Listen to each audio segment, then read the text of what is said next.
Let's talk about unnecessary else statements in Python.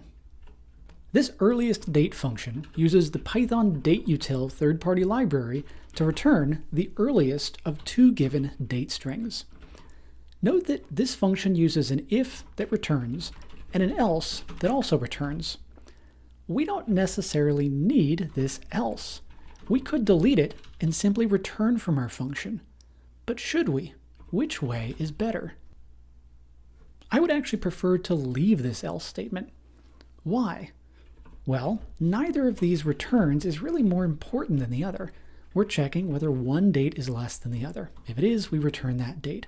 Otherwise, we return the other date. If we remove the else, it kind of looks like this date is somehow more important than this one, or different than this one. This is an exceptional case, and this is the usual case. But it's not. We do one thing, or we do the other. Right now, this code looks to me a bit like a balance scale, with an if and an else on either side. If we remove the else, suddenly the code looks lopsided. I don't think that would make it more readable. But there are times that I do prefer to remove an unnecessary else at the end of a function. For example, in this function, we're calculating the size of a directory. But first, we check whether the given path is a file. If it is, we simply return its size. Otherwise, we loop over all the paths in the given directory and we sum up their sizes.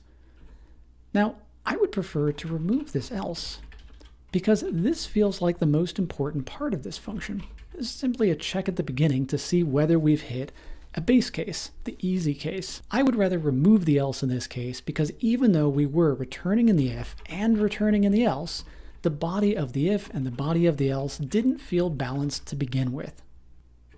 So the next time you find an if-else in your code where both the if and the else return from the function that you're in, you could think of that else as unnecessary, but that doesn't necessarily mean it's completely unhelpful.